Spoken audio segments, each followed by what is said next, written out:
आप सभी को नमस्कार। आज़ादी के इस पावन अवसर पर मैं आप सभी को हार्दिक शुभकामनाएं देता हूं। आज हम लोग आज़ादी की 75वीं वर्षगांठ मना रहे हैं। तो इस 75वीं वर्षगांठ मनाने के उपलक्ष्य में आप सभी को आज़ादी का ये राष्ट्रीय पर्व बहुत बहुत मुबारक हो। जिस तरीके से हम लोगों ने 200 वर्षों की गुलामी की जंजीरों को तोड़कर एक नए भारत में कदम रखा था और आज हम लोग आज़ाद हैं और इस आज़ादी का त्यौहार मना रहे हैं, बहुत सफलतापूर्वक, बहुत खुशी से मना रहे हैं, हर्षोल्लास से मना रहे हैं। इसके पीछे हमारे क्रांतिकारी, हमारे वीर जिन्होंने देश की आज़ादी के लिए अपने प्राणों की आहुति दी, उनका बहुत बड़ा योगदान है। तो आज मैं उन सभी को नमन करता हूं और उन सभी को याद करता हूं कि उनकी बदौलत आज हम एक आज़ाद भारत में सांस ले रहे हैं, एक आज़ाद वृक्ष के नीचे बैठे हुए हैं। भारत एक हम कह सकते हैं कि आज हम आज़ाद हैं और एक आज़ाद भारत में, एक आज़ाद देश में हम लोग निरंतर आगे बढ़ रहे हैं।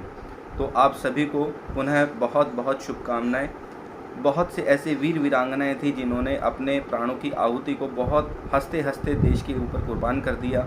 बहुत से ऐसे कवि थे, बहुत से ऐसी कवित्रियाँ थी जिन्होंने आज़ादी को अपनी कविताओं के माध्यम से बयान किया। तो मैं आज एक कविता की कुछ पंक्तियाँ आपके सामने रखना चाहूँगा जो सुभद्रा कुमारी चौहान जी की हैं।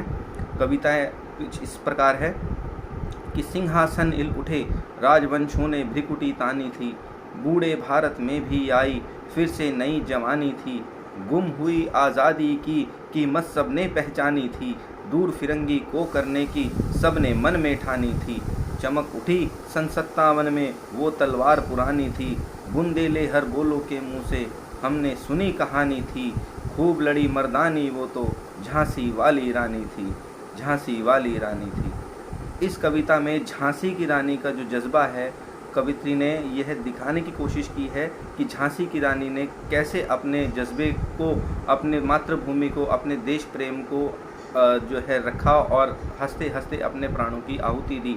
ना केवल झांसी की रानी बल्कि बहुत से ऐसे क्रांतिकारी, बहुत से ऐसे वीर जवान थे जिन्होंने बहुत ही कम उम्र में अपने प्राणों की आहुति दी और भारत माता को आज़ादी की जंजीरों से मुक्त कराने में बहुत महत्वपूर्ण योगदान दिया।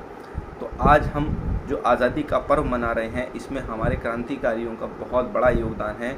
हम उनको नमन करते हैं और आज हम शपथ लेते हैं कि एक ऐसे भारत का निर्माण करेंगे, हम एक ऐसे सभ्य नागरिक बनेंगे और एक ऐसे भारत का निर्माण करेंगे जहां भारत शक्तिशाली हो और पूरा विश्व भारत का यशगान और ज़्यादा करे, गुणगान और ज़्यादा करे और भारत एक ऐसे देश के रूप में विश्व के सामने उदाहरण प्रस्तुत करे जहां दूसरे मुल्कों को भी भारत से सीख मिले।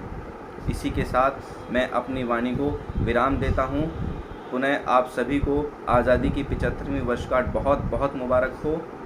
जय हिंद, वंदे मातरम।